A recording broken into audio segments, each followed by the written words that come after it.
Welcome to the Disrupting Obesity podcast. I'm Charlotte Skanes, and I'll be sharing ways to regain control over your body and lose an extreme amount of weight naturally.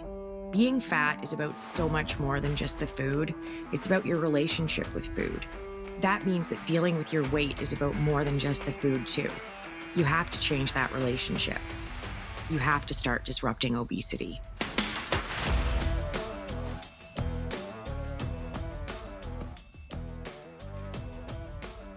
I did not want to write a cookbook.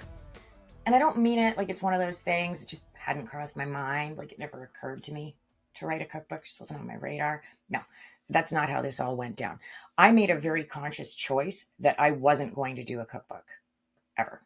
I'm in the weight loss space. Recipes and cookbooks are unavoidable, and I swore to myself that I would never do one. It's not my jam. I do calories. I don't tell people what to eat because I think it's counterproductive, especially with extreme weight loss. And if you've heard me talk about meal plans, like the kinds you buy and follow, not meal prepping is a whole other thing. I mean meal plans where you're told what you have to eat all the time.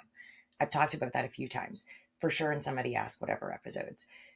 But I don't do meal plans. I don't recommend them. You should lose your weight eating whatever you want, just less of it. If someone is telling you what to eat, how are you supposed to change your relationship with food? What are you going to do when the meal plan's over? Because you're still the same person. I mean, this is why all the diets fail, right? All the surgeries and shakes and shots and pills, 85% gain it back. That's not a small amount. And it doesn't matter how you take it off. I don't know what they've done in the way of studies on causation with all this, but I'm pretty sure I've got an idea of how this all goes so horribly wrong for the overwhelming majority of people. And it's fucking gut-wrenching because it's so hard to lose weight. I know exactly what it takes to get it off, and I know exactly how heartbreaking it is to put it back on. You'd think we'd be spending more time and money trying to figure out why almost everybody puts the weight back on and less time trying to find the easiest way to trick people into somehow getting it off. We know how to lose weight. It might not be the right cultural climate to say it out loud, but I don't give a shit. We know how to lose weight, even if nobody wants to say it because nobody wants to hear it. And I get that too. I mean, we've been sold a bill of goods for decades and decades. Fad diets go back hundreds of years. They keep telling us there's an easy way to do it, and we all keep buying into it because losing weight is so goddamn hard, and we so desperately want there to be an easy way to do it. But it's the calories, folks. You have to be in a calorie deficit. That's the key to the kingdom. It's the big secret, and it sucks. So I don't know why we're not talking about recidivism more, but we don't seem to be. And I do think I know at least a piece of the regain puzzle. We focus on the food. We focus on losing weight, and it's not about that. I'm sure, concretely, yes, it's definitely about the food and losing weight. But abstractly, it's the relationship. It's the way you use food to comfort, reward, and cope. If you don't fix that emotional connection to food, and I don't mean get rid of it, I don't think that's humanly possible. We're just not wired that way. If you don't repair it, make it into something that works for you and your body, you haven't got a hope in hell of keeping the weight off. You'll just go back to using food the same way you always have. So I don't do meal plans, and I had no intention of doing recipes, let alone an entire cookbook. I've never even thought of myself as a good cook. Like, I'm not a horrible cook, and I've got a few things that I feel like I do really well, but on the whole, not so much. So I didn't do recipes for a long time. I started sharing little food tips, like how useful low-calorie Italian dressing is to grease a pan, or marinating meats, and it's a teeny tiny number of calories. Or the way I stretch a jar of nacho cheese and slash the calories, or stretch a pudding cup. Right? So it started like that. But then I had a couple of super easy recipes with just a couple of ingredients, and I just couldn't help myself. I had to share them. But I still don't think of myself as a cook. I didn't consider myself one then, and I really don't now. But I do know how to get a lot of calories out of recipes and have them still taste good and leave you feeling just as satisfied as if you'd eaten the full calorie version. And I've learned that a lot of you want to learn how to do it too. I learned that because you started telling me you wanted more information. You liked the way that I was breaking things down. You really liked the recipes that I shared. And I was so flattered and um, really surprised when you started asking when my cookbook was coming out. Because I didn't have a cookbook coming out. My workbook was always a part of the plan, but not a cookbook. But you kept asking with pretty much every new recipe that I put out. And then the brownie thing happened, which I don't know if you can even call it a recipe since it was a hack with a box of cake mix, but whatever, it happened. And then companies started reaching out to want to partner up to do my cookbook. And you kept asking. So I took a look at the recipes that I'd put out and some of the other tricks and hacks and little cheats that I'd shared. And I realized that, yeah, a cookbook is for recipes, but there's no rule that says I can't include all that other stuff too. And I can be totally transparent with the calorie counts and just really break it down so people can see how straightforward it is to figure it out. Um, I'm I'm really not sure if the gatekeeping on this has been intentional or if the people who put out the recipes think that people reading the recipes don't want to know. But I've been getting some really awesome feedback about the way I'm sharing calorie counts since the whole brownie thing. I didn't figure it out right away, but the important thing is that I got there. Um, I made a mistake. I made a mistake in my brownie post. It is my first post to hit over 1 million views, and I fucked up with calories of all things. That's not why it went viral, and it was up for weeks before it took off, but it was really taking off when the first person pointed out my math mistake. And I was just so many things. I was upset with myself, like super pissed. And I was trying to figure out how to handle it. And deleting the post definitely flashed across my mind for a second or two. But the only way out I could see was just to own it, do the mea culpa thing, admit that I'd made a mistake, edit the caption. The overriding point of the whole video was that I'd cut 1,000 calories out of a pan of brownies. And that math stood regardless of my other mistake. A half a cup of oil is 992 calories, no matter how you slice it. And that's how you do it, by the way. You just replace the oil with Greek yogurt at a 1-to-1 ratio, 0% unsweetened.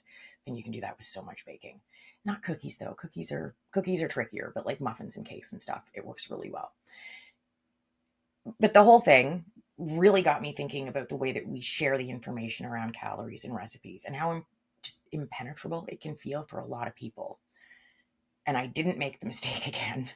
But I also got really sick of the happy bottom brigade. Oh, that's Gladys and her friends, questioning my calorie counts because they'd question it. So I would break it all down a step at a time and then they'd disappear because it's really hard to argue with numbers. But other people would see the back and forth and they found it useful. I also stopped doing serving sizes, like how many calories were in each, like an individual portion of each of the dishes I was putting out. Unless it's something that's actually individual, like cookies or muffins, it's too hard to estimate how much someone's going to eat. And it's too judgmental. So I started only giving full batch totals. And the Gladyses didn't like that at all. Not even a little bit. Because who could possibly want to eat all of it? Okay, hi, Gladys. I do. And this started with the brownies because the Gladyses were all like, why does it matter if you can take 1,000 calories out? Who would want to eat the whole pan anyway? Nobody does that. Hi. Yeah, so some of us do. And if you don't get that, you don't belong here. And I thought maybe it was just happening because the brownies were going viral and a lot of people who don't usually see my content were seeing my content instead of like seeking it out or whatever. So, they didn't understand that I'm here for people with a lot of weight to lose, not just 1 or 2 pounds. There's lots of spaces for them. Spaces for them are everywhere. And I have a thing about eating whatever you want, even brownies. And I don't believe that fat people should be punished. So maybe because they didn't know all of that, that's why they couldn't possibly understand why anyone would ever want to eat it all. There's no only with weight loss, right? As in the phrase, I only have so many pounds to lose. Losing any amount of weight is hard. But losing 20 pounds and losing 200 are very different experiences. And I just want to make sure that's acknowledged. This space is for everyone who's struggling with weight loss. But if you're struggling to understand some of the stuff I'm talking about and you feel the need to start throwing shame around, this space stops being for you. I'm cool with not getting it. What I don't know could fill an ocean. But you don't get to make other people feel bad because something is outside of your experience, but it's very much a part of theirs. So when the brownies did their thing, I just kept giving people the benefit of the doubt that you don't know what you don't know. But then it kept happening. I'd post a dessert recipe with a calorie count around 600, and the Gladys's would just lose their shit. That's not a low calorie dessert. No one should eat all of that. Blah, blah, blah. Fuck. So I would point out that low calorie is relative and that no one is saying you have to eat it all. I'm just posting the batch calorie total so that it's easier for people to figure out how many calories they had based on how much they ate, right? Eat half, it's 300 calories. Easy math. Well, the Gladys's fled in disgust. But serving size errors are the biggest mistake that everybody is making when it comes to calorie tracking. It's fine to know that a serving of the crackers is 100 calories. Great, I don't care. But how many crackers is that? Because if it's 7 crackers and you had 35, your calorie deficit is headed right out the window. So no, my recipes aren't low calorie for everybody, but they're low calorie for a lot of people. Or they're lower calorie alternatives, right? I've got no problem with people who have a smaller amount of weight to lose who just don't get it right up until they start shaming people. Essentially because those people have got a lot more calories to play with. When I started, I had 3,000 calories a day in a deficit. I have just under 1,700 now. So low calorie has been very relative for me. Half of a massive 600 calorie dessert when I started was no problem at all. If I wanted it, I could have it. It's a slightly bigger percentage now, right? Like it's gone from 10% of my daily calories to 17%. This might be the single biggest concrete reason that losing a significant amount of weight is so different from losing a small amount. And it's important to me that my cookbook is a reflection of that difference. So yeah, I've got seriously low calorie but high volume recipes. And then there are also recipes where the calorie counts would look high to some people, right? But it's about how satisfying things are too. Like I do a cheeseburger casserole recipe because it's a big time comfort food for me. I grew up eating homemade hamburger helper variations all the time, and I loved them, and I didn't want to give them up. I still don't. So I found a way to slash a whack of calories out of them instead. 2,500, actually, from a batch that uses 2 pounds of meat and yields over 10 cups. My old version had 5,886 calories. The new one has 3,324 for more than 10 cups. But 12 out of 12 Gladys's agree that it's definitely not low calorie. Okay, fine. But here's the thing.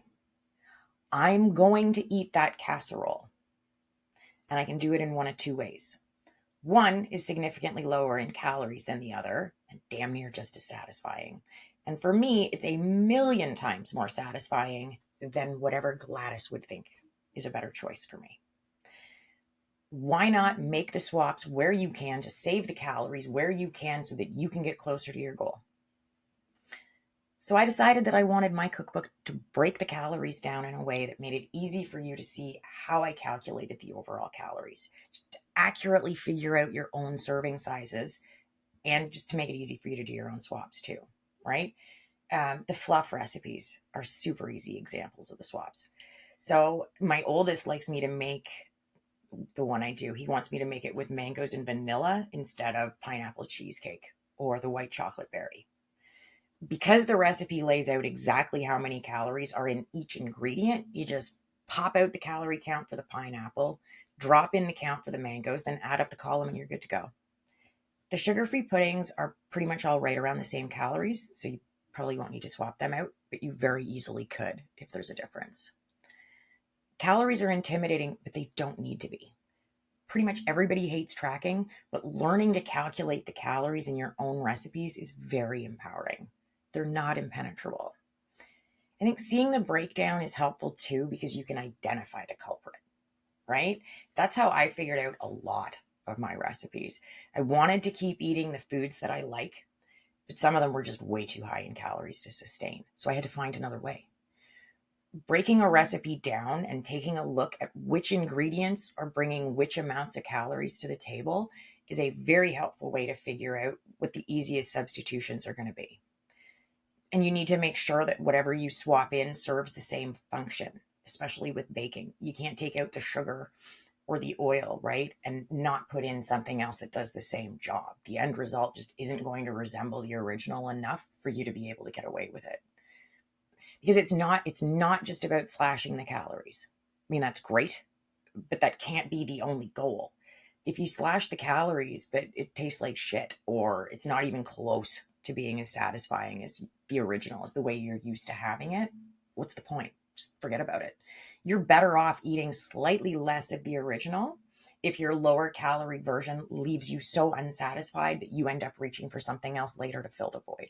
Like, if the whole point of your favorite pasta is how creamy it is, but you swap out the creamy bits for broth, you're going to end up reaching for something else to fill that gap, right? To give you what you were after. It's like when they say to swap out ice cream, right? And just have fruit instead. Oh, you want something sweet? Just have a piece of fruit. Well, yeah, but I mean, it's not just the sweet part that we love about the ice cream. I mean, maybe, but I'm pretty sure it also has something to do with the fat and the cold and the creaminess. Like, it's ringing a lot of bells. Grapes are great, but they're not the same thing as Cherry Garcia, which is my favorite ice cream of all time. And I used to eat so much ice cream. Like, I love grapes, but when I want ice cream, I want ice cream, and the grapes just aren't going to cut it. In this, for instance, fruit can be part of the solution, right? The fluff recipes, but it's not going to be some magic fix. That comes from the Cool Whip and the pudding mix. At the beginning of my weight loss, I couldn't substitute certain things at all. Like, bacon is just bacon. So the answer was find a way to have less or have none. Because I've learned to appreciate the product they call turkey bacon, but it's not bacon. I wasn't going to trick myself. Nobody's making that mistake. Once you've had real bacon, you're always going to know the difference between it and an imposter. Turkey breakfast meat is tasty stuff. I love it in salads. It's not bacon, but it can still be good. Don't try and lie to yourself. Find a way to make it work instead, and make swaps for things that make sense. Okay, so I have nothing against these things. But mashed up cauliflower isn't mashed potatoes, and it can't be rice either. I think spiralized vegetables are great as vegetables, not as pasta. Swaps have to make sense. So the cookbook has a section with my favorite swaps, the things I used instead of other things to save myself a whack of calories without it costing the parts of the experience of eating it that I enjoyed the most, right? Swaps that were worth making. I wanted to include tips on how I stretched some of my favorite foods because volume is such a big part of extreme weight loss. It's important to learn how to make yourself feel fuller with fewer calories. And I put in a section on surviving the grocery store because even though I believe the best way to lose weight is to keep eating foods you know and like, shopping is still a pretty essential part of the process, right? You eat what you have access to. I also put in a checklist of staples, things that I keep around and just use pretty much all the time. Some things are just, they're nice to have on hand. One of the most important things for me, though, was that you could play with the recipes and swap in your own favorites or swap out ingredients that you don't like.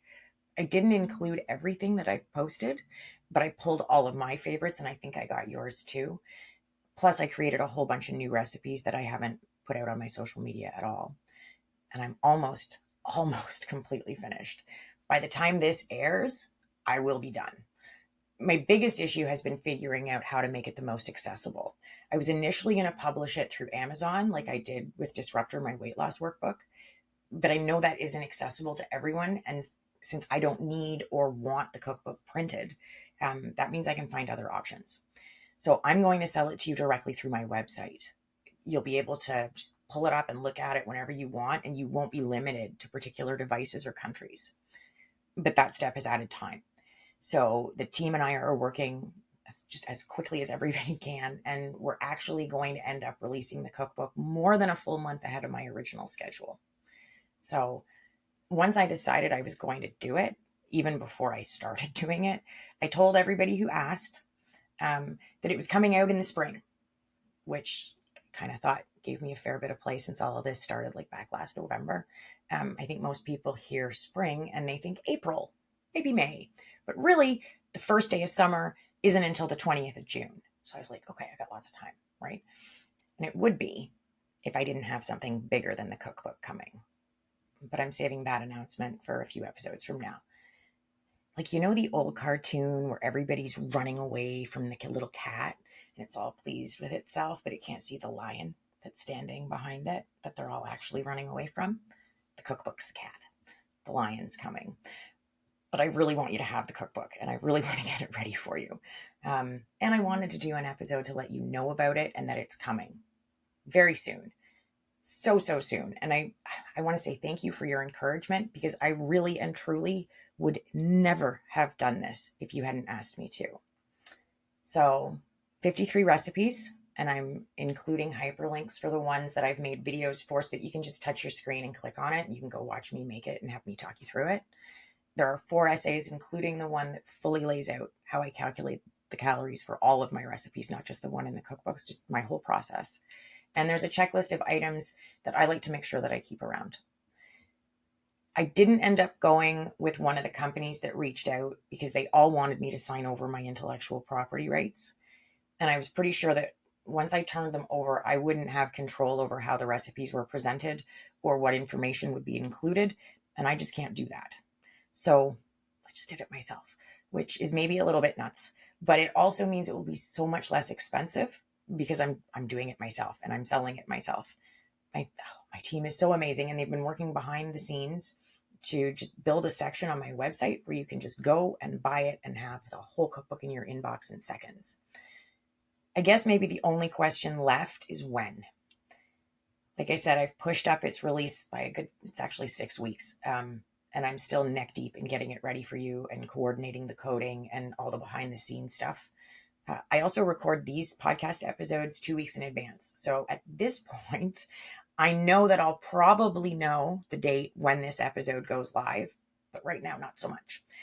I can say that this is airing on the 18th, and the cookbook will most likely be available for purchase next week. I'll be posting regular updates on my Instagram stories, so if you don't already know when it's coming out, you will very soon. In the meantime, make sure you subscribe so that you don't miss anything. It's also one of the number one ways you can support me with what I'm trying to do, and I'm very grateful. While you're waiting for the cookbook, and thank you again so much for your patience, you can grab a copy of my free guide to getting started for the last time through the link in the notes, and you can order my weight loss workbook by heading to Amazon and searching Disruptor and my name, Charlotte Skanes. Keep trying, keep tracking, don't be intimidated, and don't give up. You've totally got this.